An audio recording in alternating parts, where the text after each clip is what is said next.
excited here at Preservation Utah and Salt Lake Modern to be hosting event and to be launching our Modernism on South Temple self-guided tour.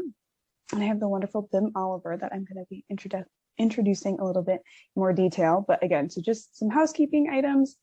Keep yourself on mute, but we have the chat open. So if you have any questions throughout, please place your questions in the chat. My wonderful colleague Liz will be monitoring and letting me know. I know many of you know the wonderful Liz. Yeah, so this is meant to be interactive. We want to, give Bim some softball questions, but we would love to hear his thoughts on modernism. And yeah, so that's all for housekeeping. Excuse me. So if you are not familiar with Bim Oliver, not only is he a wonderful member of the Preservation Utah and Salt Lake Modern community, but he researches, writes, and lectures about architecture. His publications include books, the book South Temple Street Landmarks, Salt Lake City's first historic district, and Air Mail Outpost to International Hub, the Salt Lake City Airport's 100-year evolution. He's also written numerous articles on Utah's architecture for various local and national periodicals. In addition, Bim has made presentations, about Utah architecture for a diversity of audiences and has taught architecture classes for the Osher program here at the University of Utah. So welcome, Bim. Thank you so much for joining us. Yeah, thanks, Kelsey. Yeah, great. Thanks everyone for participating. Yeah, we're up to almost 40 now. So about half the people who've registered. So I hope they keep trickling in. So Liz, if you don't mind sticking in, if you haven't already, the Modernism on South Temple Street tour is a self-guided tour that Bim wrote, and we are going to talk a little bit about it, but we wanted to broaden the conversation even wider because I know myself and I know a lot of other preservationists out there maybe don't understand modernism all the way, or we love to learn. We know some classic types of architecture, but modernism is a bit broader, and there's a lot of topics within it. So let's explore that. The tour itself, the weather is getting beautiful outside, so hopefully you'll be able to take this tour and go for yourself. But without further ado, my first question for you, Bim, is can you tell us what modern is? What are some of the key elements to look for when trying to identify a modern structure or building? Well, in a way, that's kind of a hard question to answer because so much of what is being constructed has been constructed really over the last 50 years or so is derived from modernist architectural ideas. So we see a lot of buildings that have the same visual values, but that aren't really modernism. But the essential components of modernism, the essential visual components of modernism are an emphasis on straight lines and right angles, an extensive use of glass and steel and concrete, and a lack of applied ornamentation. Modernist buildings tend to be pretty spare. They might even describe them as austere. And I think for a lot of people that's kind of off-putting. They don't have the same warmth that a building with a lot of ornamentation or a building with a lot of curves or angles in it might have. But modernism is generally a pretty spare form of architecture. Awesome. And you mentioned this in your tour of introducing it. So I guess what were some of the influences that brought it? I think it kind of moved a little bit later in the US, but what were some of the inspirations for modernism here? Well, I guess ironically, the inspiration in some ways for the original ideas of modernism came from architecture in Europe in the late 19th century that a group of architectural thinkers found to be too excessive. One architectural thinker in the US named Philip Johnson, some people might be familiar with that name, characterized it as the chaos of eclecticism. That is, there was just a lot going on. People would stick just about anything on a building if it appealed to them, whether it made visual sense, architectural sense, historical sense, it didn't really matter. And there was a group of architects that reacted to that And at about the same time, there was a set of emerging materials, steel, glass, and concrete, that seemed to this group of architects to sort of presage, if you will, or be a harbinger of a new way of thinking about architecture. And so those two elements kind of combine with one another to create the kind of architecture that I described in response to your first question. You know, it was very spare. There was no ornamentation, or I would say a lack of applied ornamentation, certainly, and the use of these modern materials, kind of a celebration of these modern materials.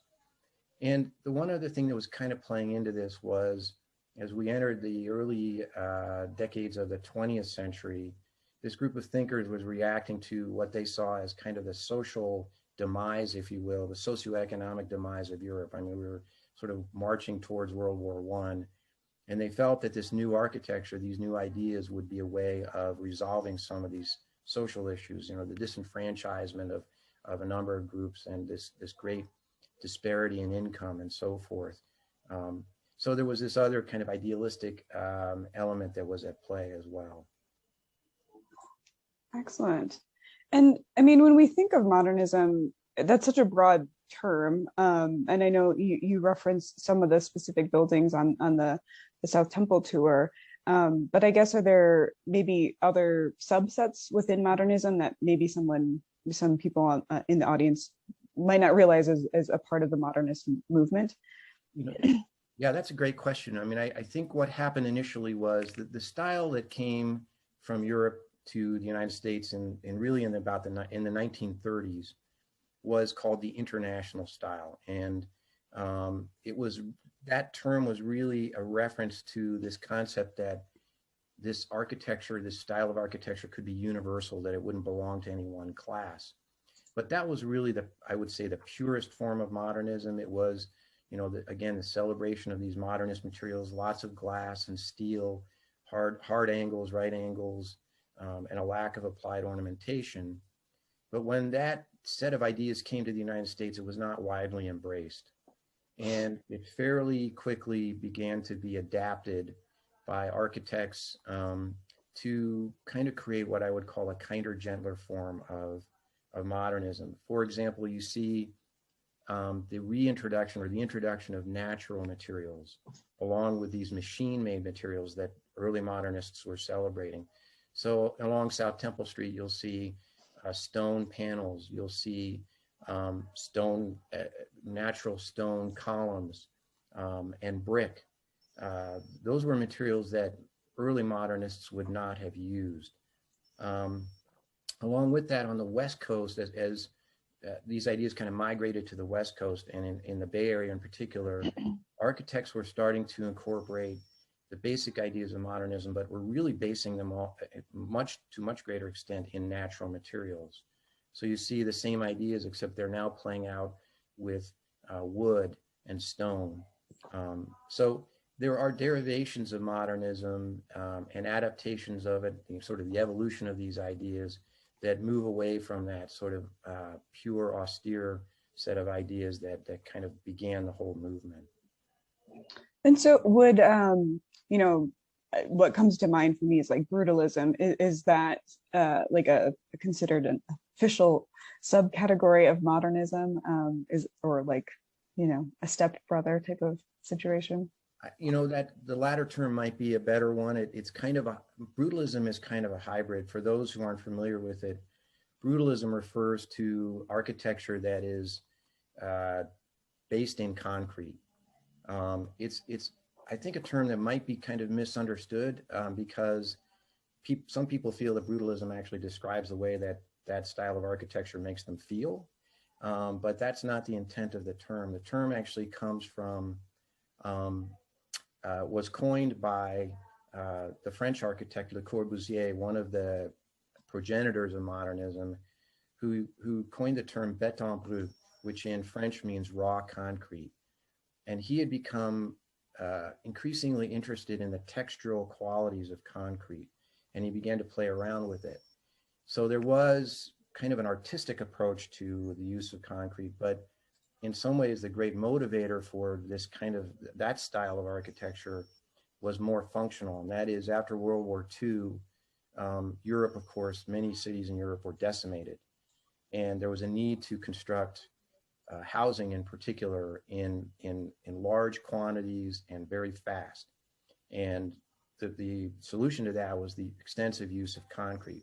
So you had this kind of utilitarian approach to the use of concrete, and then you marry it with the ideas that Le Corbusier was proposing, that we could sort of see some textural values in concrete, and you have this style that emerges out of that.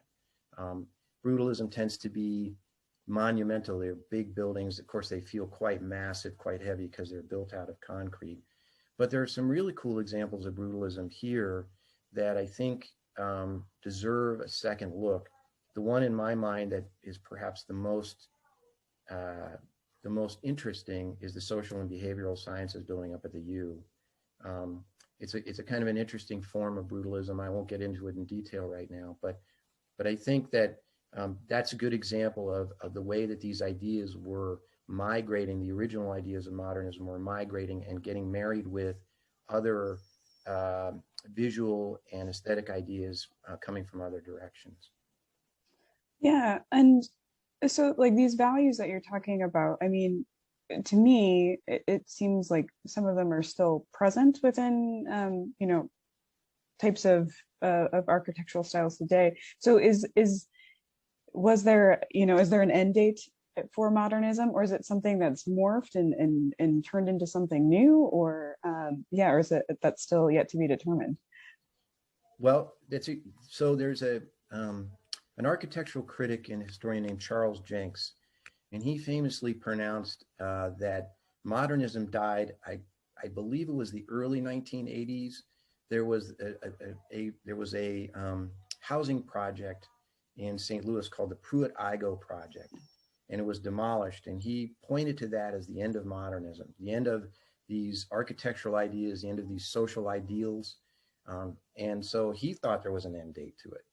But the reality is those ideas are very much at play today. I mean, if you drive around Salt Lake and you see any number of new buildings being constructed, Research Park is a great example. The new buildings that are going up in Research Park are very much out of the modernist idiom. They take those same ideas. Now, again, we've moved away to some extent from the essential ideas of modernism, but you still see buildings that have straight lines, right angles, lots of glass, now we're using a lot of aluminum, maybe in the place of steel, and we're incorporating other materials. But those essential ideas of modernism are still present today, very much so. Excellent. Before I ask another question, I just wanted to remind the audience, if you have any questions of your own, please feel free to put them in the chat. I'd be happy to, see what types of questions we have from the greater audience. But I guess going along those lines too, I don't know if you can speak at all to the materials themselves from a more historic preservation standpoint of what we can do today. I know with concrete in particular, that's a pretty unique material to be working with, but is there issues with the preservation and maintaining these structures that we see now? I will be frank with you, I'm not a materials expert, but I do think there are some challenges and I would, by the way, if somebody in the audience has more expertise in this area than I do, I'd appreciate their chiming in, because concrete is a challenging material in some ways, because it's sort of a paradox in a way. It's incredibly durable, but it's also somewhat vulnerable.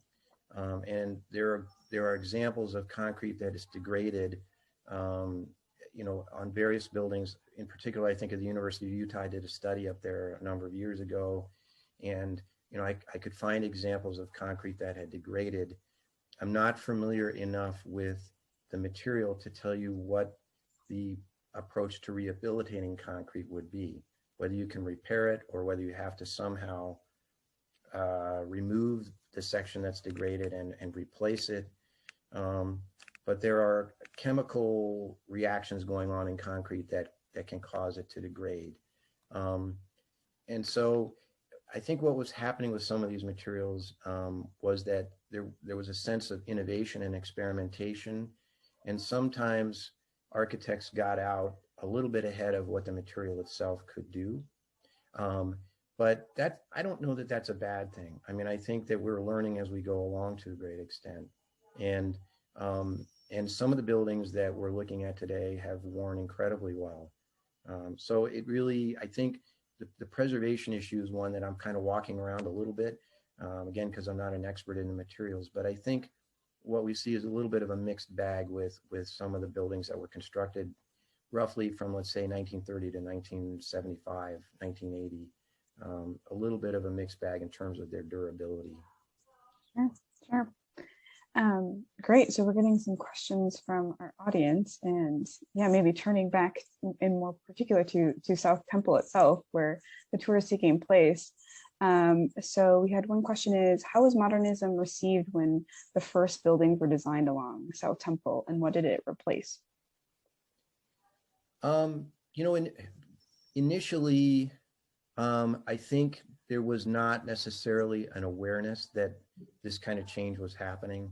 The earliest building, the earliest modernist building on South Temple is probably what's called the Doxy Layton Medical Building. It's on the corner, it's on the southeast corner of 5th East and South Temple. It's a red brick building. It's kind of an interesting composition. And to be frank with you, that building, because of the way it was designed, it wouldn't have made a great impression. It's not, I would say, a remarkable piece of architecture. It's got some really cool elements to it. The one that's probably more of a statement is the Utah Education Association building. That's at 310 East. There is now a large plastic sumo wrestler out in front of that building. I walked by there the other day. It's not, certainly that wasn't part of the original design, but I think, you know, these buildings were happening in the 1950s and into the 60s. And really at a certain level, there was, in some ways, kind of an indifference, to be frank, to the loss of some of the mansions that were being replaced.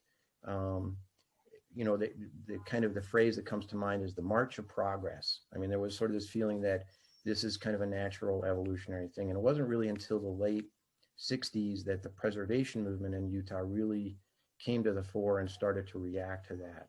So the early ideas of modernism probably weren't necessarily well received, but there wasn't really a significant amount of attention paid to those buildings either. Excellent. And we had another question from the audience that was, they said, I'm interested in at least 2 buildings on South Temple that are older, maybe Victorian styles with modernist additions added on. It seems like there was a very specific window of time where such a combination of styles and building expansion could happen. So maybe talking a little bit about, I know this is also in the tour that you mentioned that there's kind of these adaptations of existing buildings. Is that common, I guess, within modernism in general, or is it more specific to South Temple and the structures and the materials that already existed? I can't answer that first question. Is it common to modernism in general? I think because I don't have examples from other places necessarily, it's highly possible that that's true. The one building that comes to mind, and I don't know if this is the one of the ones that the questioner is thinking about, is at 770 East. It was originally called the South Temple Professional Building. And when you take the tour, if you take the tour, I make a point of asking you to walk to the east of that building. It's on the south side of the street. If you walk to the east and you look back, you can see the original Victorian home. You can see the original windows from the Victorian home that was. But in, I think it was the late 50s, there was a family here kind of they were actually doctors, but they were also in the development business. And they placed a modernist facade on that building and kind of wrapped it around on the west side. And that approach to modernizing a building is less common, I think, in residential properties than it is in commercial properties. It was very common on Main Street in the 60s and 70s. It's called a slip cover. So we're going to modernize our commercial building by putting something that we think is modern on it. But that was less common, I think, certainly not common along South Temple Street. But there were other, I mean, that's, in some ways, that's just a different take on redoing the facade of your home to make it look like, you know, something else. I mean, that wouldn't have been uncommon to do. People do it all the time. So this was just a different take on that. And I think the Kessler family, which was the family that developed 770 East, was seeing these modernist buildings starting to show up and saying, this is, I guess, what the new office building must look like. So we've got to look like that too. Got to keep up with the neighbors. Yeah, so we had a question talking about, I don't know if you can speak to modernism coming to Utah and its evolution here. Is there anything like a Utah modernism, you know, a building, a set of architects or types of form that is unique or responded especially well within Utah's climate, culture, and topography? Wow, that's a session in and of itself. But let's see. I'll go backwards here. The one building or set of buildings that comes to mind that is very specific to Utah's topography is Snowbird. That was designed by the architecture firm Brixton and Christopher, and it is unique, probably to Utah. But the nature of that development was determined because of the topography of that site. But they had modernist materials to work with, and Brixton and Christopher was a deeply modernist architectural firm. And so they created this really extraordinary community up there, if you will, the set of buildings that responded to the site. Going back to how did modernism come to Utah? It actually arrived here in a couple of ways. It arrived through people. There were people who moved here who came from other areas of the country that brought with them modernist ideas. One example is Jim Christopher, who came from Boston. He had trained at MIT, which was a hotbed of modernism. So he brought, you know, modernist ideas with him. I interviewed him once, and it's kind of funny. I mean, I sort of, as he was talking about this, I sort of imagined him getting off the plane and kind of coming into town and seeing what was really essentially a masonry community. And there was no modernism at all. And it was really kind of a culture shock for him to come here to a community that really had no, and this was in, I believe he moved here in the late 50s. So, you know, modernism would have been around for quite a long time. But the other significant influence here that brought modernist ideas to Utah was the University of Utah. In 1949, the university established a School of Architecture, and the first dean of the School of Architecture was Roger Bailey. Roger Bailey came from Michigan and was a die-hard modernist, and he hired modernist faculty, including Jim Christopher, but others. Charlie Moore, who went on to design, among other things, Sea Ranch in California. So there was this modernist ethic in the School of Architecture at the U, and that obviously translated to the students who were being taught modernist architectural ideas. So modernism, it arrived here fairly, I would say, relatively late. I think, you know, if you think that modernism was introduced to the US in the 1930s, essentially, and we go into the Depression, then we go into World War II. So it really wasn't until after World War II that some of these ideas actually began to appear here in Utah. Excellent. That's really interesting. I mean, so what exactly got your interest in modernism? I mean, what was the bug that got you thinking and researching? Well, and I would answer the first part of my answer maybe is an answer that a number of people who are attending today would have, and that is, I think it's just kind of cool. And I think it's a really interesting form of architecture. I think it's visually challenging because it doesn't sort of present immediate visual ideas to you. You have to kind of sometimes figure it out a little bit. And I think that's what puts a lot of people off, quite frankly. It's not something where you sort of immediately understand what's going on there. But more to the point, when I began researching my book on South Temple Street, I became aware of, my book was really about the changes that occurred along the street in the middle of the 20th century. And I didn't set out to write a book about modernism, but obviously that became a focus of the book, simply because the changes that occurred there were primarily through modernist designs. And so in that research, I became much more interested in where did these ideas come from? How did they develop? How did they play out here in Utah? Excellent. Do you have on the tour itself, do you have a favorite building on there? Do you have I do. I think my favorite building, it could be my favorite building in the entire state, and that includes every building ever built. It's the Steiner American Building, which, and I noticed somebody in the chat was helpful in sort of pointing out that 5th East intersects South Temple where E Street comes down, essentially. So there's that kind of weird intersection there. But the Steiner American Building sits right at what I would call the head of 5th East. If you drive up 5th East and you keep driving, you'll end up in the lobby of the Steiner American Building. It's really an extraordinary, for a number of reasons, it's an extraordinary building, but I think it's absolutely beautiful. And it accomplishes a certain set of pretty stringent goals that most other buildings don't have to accomplish. I mean, I could go into that in detail if you want, but it's just a really remarkable building. Well, I mean, I would really be curious because I think what I hear and see when people struggle with understanding, the values of modernism, or, it comes from a place of maybe not understanding it.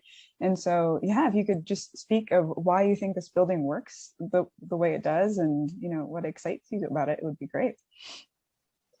First of all, I think it's a good example.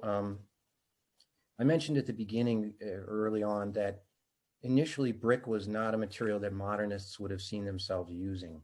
And part of that was they wanted to create, they were looking for what might be called a purity of form. They wanted buildings that were just as pure as possible. So that meant the surfaces of the walls were almost absolutely flat. Well, brick has a texture, so it kind of counteracts that goal.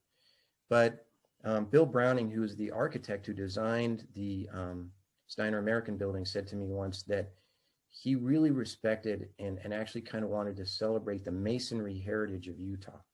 So one of the most interesting things about that building is most of what you see on the outside is brick. What he does with that's kind of interesting is he runs it vertically, not horizontally. So, but the building has a strong horizontal profile. So you get this really subtle kind of contrast. I mean, that's one of those things, again, I mentioned earlier, that sometimes with modernist buildings, you really have to kind of look and think a little bit. And that contrast is so subtle, you might not necessarily notice it explicitly, but it's there. There are these beautiful concrete columns, this extensive use of concrete that modernists were now adapting and working with in different ways. But I think that, I mentioned this sort of stringent criteria, if you will. What Bill Browning was aware of more than anything else in designing that building was scale. He was designing a new headquarters for the Steiner American Corporation, and the easy thing to do architecturally would have been to design a big box. Just build a box, put some windows in it, everybody can move in. But he said, this is a pretty direct quote, he said, a box of that scale would have been horrendous. So what he did was he created several smaller boxes. And he created this wonderful composition of these different, what architects would call volumes, these boxes that are kind of placed against one another. And so the building really respects the scale of the street. The use of brick respects the masonry heritage. And yet it has a really strong modernist character to it. Again, I'm going on here, so I'll stop. Don't get me started. But it's really an extraordinary piece of work. No, I think that's the beauty of this group of people, of our love of some built places, and being able to share it and really see beyond, just a superficial level. So I'm excited to walk by this building again. And we actually have the new owner of the building is here. I'm very excited that there's so much love for it. Can you point that person out? Steve Connor. So well, I want to give them huge credit, because when that building went up for sale, probably about 4 years ago. Hey, Steve, you're a hero in my mind, because thank you. When that building went up for sale a few years ago, I was on pins and needles, because I thought if we lose that, we might as well give up the fight. And remind me of the name of your company, Steve. It's Colvin Engineering. We're a mechanical engineering firm. Yeah, I just really admire you for doing that and for keeping this building on the landscape. It's just really remarkable. Have you been able to come and see it since we've finished the renovation? I haven't, but I'll accept that as an invitation. Oh, absolutely. We're really proud of it. It was, I bet you are. yeah. Well, So, thank you again. sure. I mean, and for those who are looking at the tour, it's on page 17. So if you're looking and trying to follow along, yeah, wonderful. We had some more questions that I want to make sure we get to. So David had asked, what part of modernism, or what part did modernism play fostering the local preservation effort? So maybe did people start to see the modernist buildings as a threat to Utah's built heritage, or have they been, welcomed? You know, sorry, I was going to say the former. I mean, what happened was by the mid 60s, enough of the grand mansions, the grand estates along South Temple had been replaced by modernist buildings that there was a sort of groundswell of opposition to that kind of construction and to the demolition of these grand estates. And that's when Utah Heritage Foundation, now Preservation Utah, was born in the late 1960s. As I mentioned earlier, there wasn't really generally speaking in the US, there wasn't really a widespread acceptance of modernism. It wasn't widely embraced, and certainly in Utah, even less so. So as these great old mansions and their lavish gardens and so forth were being removed to be replaced by modernist buildings, there was eventually a fairly profound sense of opposition to what was going on. And that really led to the development of the preservation movement in Utah. I think, unfortunately, that attitude kind of hung around for a long time.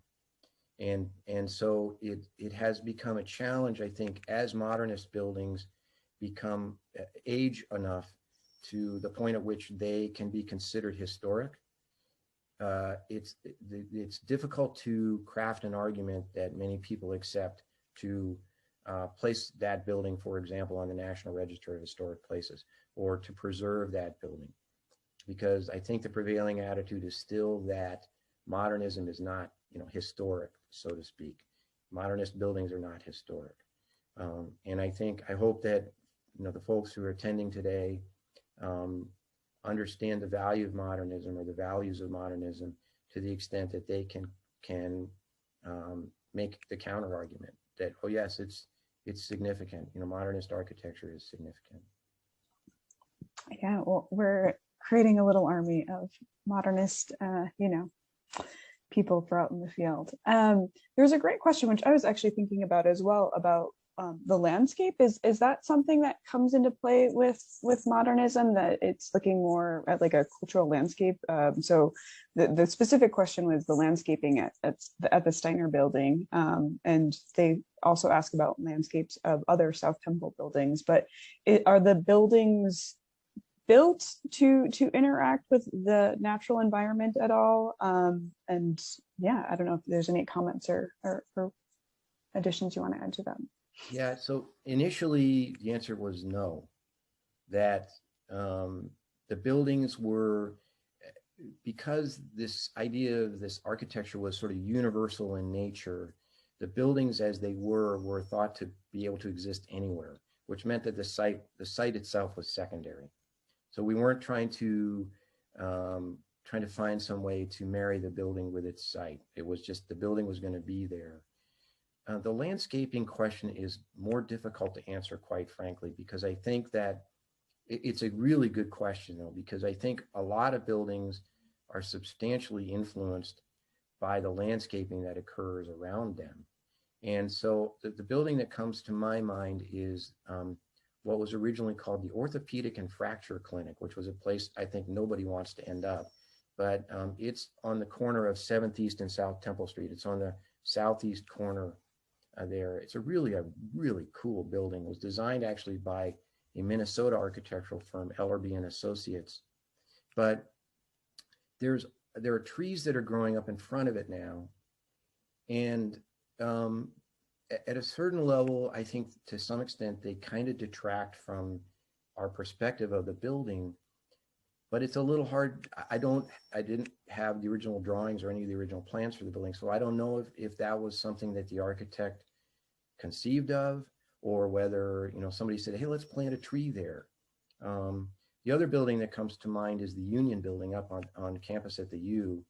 If you look at the images of that building when it was completed, there are absolutely no trees in front of it, none at all. And the architect, Fred Markham, basically said, I'm really, this is paraphrasing, he was more articulate than this, but he said, I'm really excited about all of these windows on, facing basically southwest, because you'll have these great views out over the valley. That's a paraphrase. Well, now you don't have those great views, at least at certain times of year you don't, because the trees are there. I don't know that Fred Markham had anticipated that. So this is kind of a roundabout way of answering the landscaping question. I think most of the time, quite frankly, we don't really know what the intent of the architect is with landscaping per se. So it's a little difficult to determine whether, when you see a building 50 years later, whether those trees or those bushes or whatever it is really were part of the overall plan. Sure, that makes sense. We had a question from Jake, who maybe you can do your sleuthing and help us identify a building, but he says he recalls a brutalist building on the U. He took a math class there, and he's trying to relocate it, but he doesn't have any luck. But it's a triangular building with a large open lecture hall inside. Does this sound familiar to you? And do you know if it's still around? I don't know of a triangular building. Let's see. I'd have to think about that a little bit. There are a couple of buildings that could be characterized as brutalist. The other building that comes to mind is what's called the Administration Building, which is west of the Union Building and south of the bookstore. That's built of concrete. I don't know if somebody else can help us identify the building that Jake might be referring to, but the Social and Behavioral Sciences building it's the high rise. It's the most distinctive building on campus, probably because it's so tall.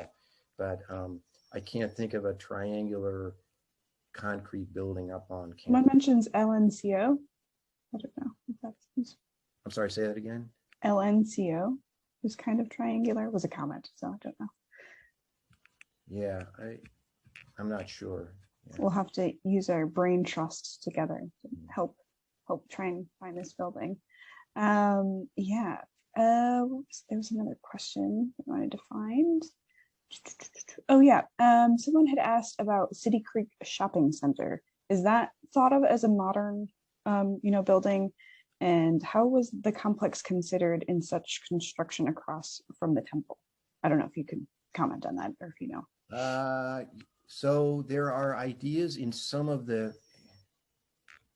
City Creek is an interesting project in my mind. I think that I would not call it modernist. There are, again, I mentioned earlier that because of the nature of the construction of modernism, there's a lot of commercial architecture now that has some of those same visual ideas that really aren't modernist per se. So there are some, you'll see, maybe right angles, lots of glass, those kinds of things. But I would not call City Creek a modernist set of designs. I would say it's more what might be called contemporary. As far as the second part of the question, I don't know enough about the design of City Creek to be able to answer how it was thought of in relationship to Temple Square, to the church buildings. I just don't know enough to be able to answer that. Sure. But that's I think that's really helpful. I do feel like modernism sometimes is just labeled. Anything that's newer can be labeled as modernism. So having a concrete example of a newer space is great. We have a great question. Let me just give you an example, I think, of the proliferation of these buildings that are kind of sort of modernist in a very general sense. When you drive down 4th South now, there are these huge apartment complexes going up, and they have some of those basic visual ideas. One of the elements that came into modernism really kind of after World War II into the 50s and 60s that I referred to earlier was this adoption of contrasting materials. So you start to use materials to contrast with one another. And you see a lot of that kind of going on in those apartment complexes that are being designed and constructed on 4th South. I would not necessarily call them modernist in nature, but they have some of those basic ideas. And so I think that's one of the challenges when we talk about modernism, when we make arguments for modernist buildings, is there's a lot of that kind of, referential stuff going on. And it sort of dilutes the argument a little bit because like, well, it's not really the same thing, even though for a lot of people it looks basically the same. Sure. We have a great question from Zach who says, what, in your opinion, is modernism's place in the story of South Temple? It seems like there's a constant battle between traditional styles and modern and contemporary architecture. How would you defend the intertwining of modern with traditional? Well, that's a great question. I think to some extent that depends on whether you quote unquote like modernism or not. If you don't like it, to be frank with you, there's no way to really defend that relationship because you're going to see modernism as an intrusion on a landscape. I happen to like modernism. I happen to appreciate it. I appreciate its visual values. And I think there is sometimes a kind of a jarring visual relationship between some of these modernist buildings that appeared on South Temple Street and the older buildings that were there earlier. You see some sort of transitional buildings, some of the apartment buildings that were built in the 30s and in the 40s. They're kind of right angles. They're made of brick and they have some traditional elements, but as far as what architects would call the form or the shape of the buildings, they're kind of moving in that direction of something that's not quite the same as what we saw in the earlier buildings. I think more to try to answer Zach's question in more of a general way, though, what makes South Temple Street to me an extraordinary street, like really certainly no other in Utah and maybe a singular street in the country, is that if you walk up the street from the Union Pacific Depot up to Reservoir Park, you get almost the entire set of architectural styles that define Utah architectural history. It's really remarkable. And you get this evolution of modernism. You get the evolution of modernist ideas as well as the ideas that preceded it. So the intertwining to me is really about the story that the street tells about the development of architectural ideas in Utah. That to me is what makes the presence of those modernist buildings so significant. Yeah, after reading your tour, I'm enjoying my walks along South Temple even more to be able to just fully comprehend the span of history that's before my eyes. And Ryan actually had a question on one of my favorite modernist buildings on South Temple, is the IBM, I believe IBM 2, so the one that was built in the 80s. Yeah. So he just said, any general comments or perspectives on this building, since it's probably one of the largest and newest modernist buildings on South Temple. Well, we talked about brutalism earlier. That is the example of brutalism on South Temple Street. And going back to Zach's question, that one is pretty jarring. It is huge. It's a huge building. It occupies a huge footprint. I mentioned that, one of the elements of brutalism typically is the buildings feel monumental. That building feels monumental. Having said that, I think it's a really interesting composition, and it says a lot about its period. Part of what was happening in that period in the 80s was architects were incorporating public spaces. This is kind of going back to the landscaping question in a way, because they were incorporating public spaces as an explicit part of the design of a building. So you have the plaza that sort of forms a central court in that building. That's really an interesting part of the design of that building. To be perfectly frank, when I look at that building, I have to work a little harder to appreciate it. But I think that's what makes it so important. If we're really looking to preserve styles of architecture and buildings that represent certain styles of architecture that are visually pleasing to us, we're going to have a really uninteresting architectural landscape. And we're not going to grow architecturally as a community. So, the buildings that challenge us to some extent, I would argue in some ways are more important than the ones that don't, because they expand our architectural horizons. So I got a little philosophical on that one, but it really is a remarkable example of brutalism. It's one of the best examples we have in the state. I'm here for your philosophical thoughts any day. Yeah, I really appreciate that space, because especially within the structures on South Temple, it's one that you can almost interact within because of the courtyard. So you can really feel like you're a part of it, which it's huge. But when you are at the center of it, I don't know, it's kind of beautiful. Just a couple other things about that building. Yeah. One of the aspects of brutalism, I think, that is often overlooked, because the buildings feel so big, we tend to stay away from them. And I would encourage people who are just walking down the street or taking the tour, walk up and run your hand up and down one of the columns of the building, and you'll see the concrete is wearing a little bit. So there's a texture to it, but what's even more important is there is a really kind of cool, subtle color palette going on there because of what's called the aggregate, which is the stone that's placed in the concrete, kind of as a binder, if you will. And it's something that you wouldn't see unless you walk up and look at it. You won't see it from far away. So, get close to the building, start, touch it and run your hand along it and get a sense of architects. There's actually an increasing kind of school of thought in the architectural community about what's called a haptic relationship with the building. Haptic is a highfalutin term for touch.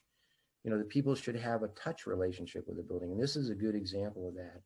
The other thing is, if you walk in from the, what would that be, the northwest corner, you walk in under a kind of an open space, and then you can walk through the plaza. Well, look up and you'll see an example of what's called a waffle slab, which is a structural device that architects use, engineers use it too. It's a way to increase the strength of that particular platform while using less material. But it creates this really cool visual effect too.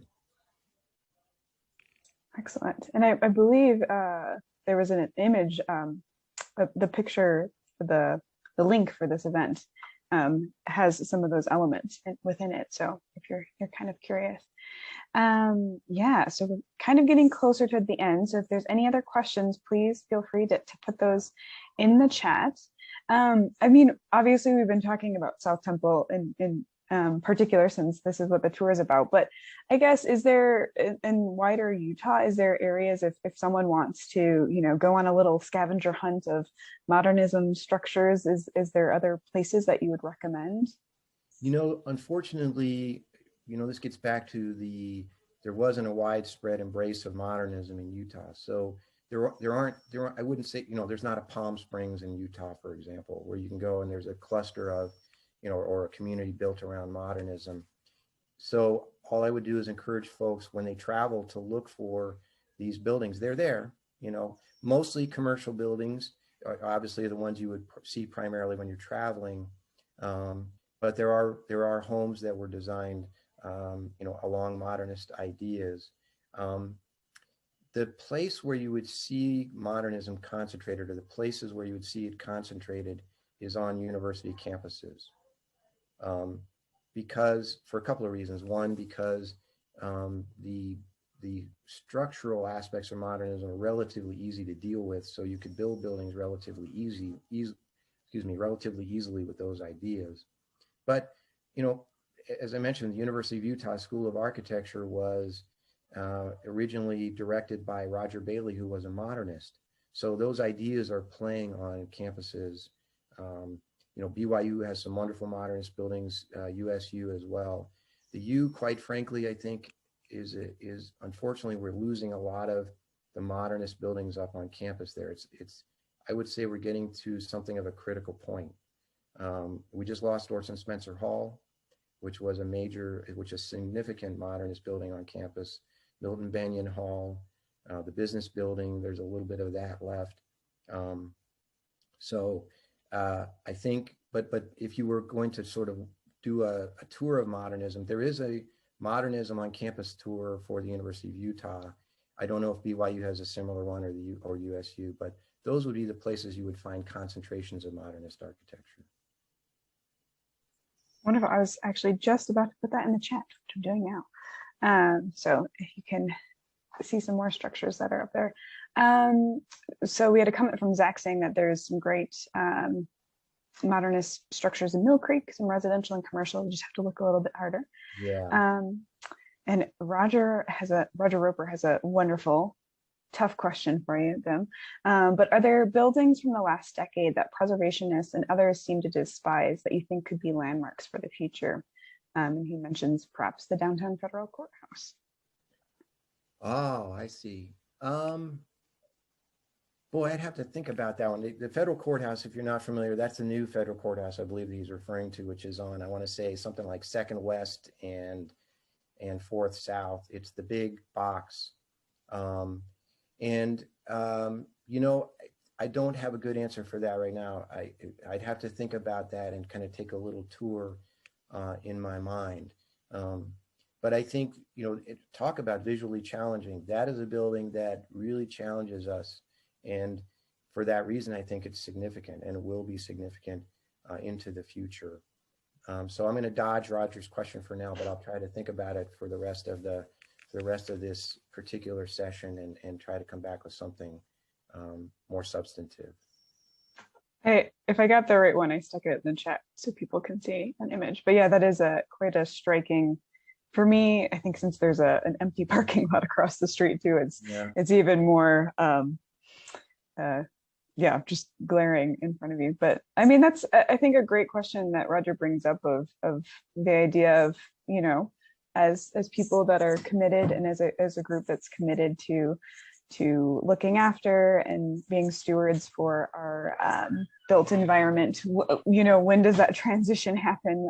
When things are officially historic, you know, of 50 years plus, but it sometimes can be a bit more difficult in the immediate future to see value in some of the newer buildings that we see. We have a great question from Julie. And what do you think we will appreciate 30 to 40 years that's being built now? I don't know if you have any thoughts on that, Bim. Yeah, that's kind of that's a little bit of the same question that Roger just asked me. And again, I'd have to think about that a little bit. I'd welcome any suggestions from those who are attending, you know, buildings they're seeing going up that they think will have great value, you know, 30 or 40 years from now. The one building that comes to mind that, to be perfectly blunt, is not one of my favorite buildings architecturally is the Salt Lake Library, I'll call it the new library. But it does have a significance. It does some things architecturally that we don't see here in Salt Lake. And obviously it has a community significance. So that one to me, excuse me, will become, I think will be considered significant down the road for sure. Yeah, that's a great point. Yeah, I guess I'm gonna start closing things up because there's a few announcements of things that are happening. But is there? Can I ask a question? Yeah, please do. Homer asked me a question a few days ago, and I wanted to answer it for her. But I also think it's kind of related to the question that Roger and Julie just asked, which is there have been a number of modernist buildings along South Temple Street that have been designated on the National Register of Historic Places, either as significant or contributing. If you don't necessarily understand what those terms mean, they are buildings that really have they have value architecturally and historically. There are buildings, though, that have not been so designated because they're not old enough. And so Cindy asked me, what buildings that haven't been designated would you say will be or should be designated in the future? The IBM 2 building, quite frankly, we just talked about that, the brutalist example, I believe, should be designated certainly as one. Abravanel Hall, which is not on the tour because it's kind of a long ways away, is another. There's a building called it was originally called the U&I Sugar Building. It's at 715 East. It's a low slung red brick building. that is a great example of this, of kind of some of these ideas of modernism that were playing out in the 70s. That was designed by Dean Gustafson, who is, if you could call somebody a rabid modernist, he was it. And in fact, for him to design a building on a brick was, I mean, he really had to kind of, clench his fists a little bit to do that, because he really wanted to design in a modernist palette. Those three buildings in particular, there's another one that right now escapes my memory, but those three in particular, I think would be ones that would certainly have to be considered to be at least nominated to the National Register of Historic Places. That's great. I'm so glad you brought that up. That's important for us to think of, especially within the Historic Preservation Committee or community, excuse me, of working to help steward the buildings that we already think of as historic, but the ones that are coming up and the work that's going to have to be done. So yeah, thank you for that. Well, I'm going to end it now just because, again, we have a few announcements, but thank you so much, Bim, for your time and for your wonderful work on this tour. I know I am just full of knowledge now that I didn't have before. And so we've dropped the tour in the link. We're also recording this, so we should be sending it out. So if you know someone who wanted to attend but wasn't able to, we'll get that recording up on our website and out emailed to you all. But yeah, I want to specifically thank Bim for being a part of Salt Lake Modern. If you are interested in events like this or getting involved, the Salt Lake Modern Committee, which is a part of Preservation Utah, they have a Facebook page, which you can find on our website, and hopefully we can stick in the chat as well. They, in the past, have done pop-up tours, and so we're hoping that will be available again once it's COVID safe. So some things you can get involved with.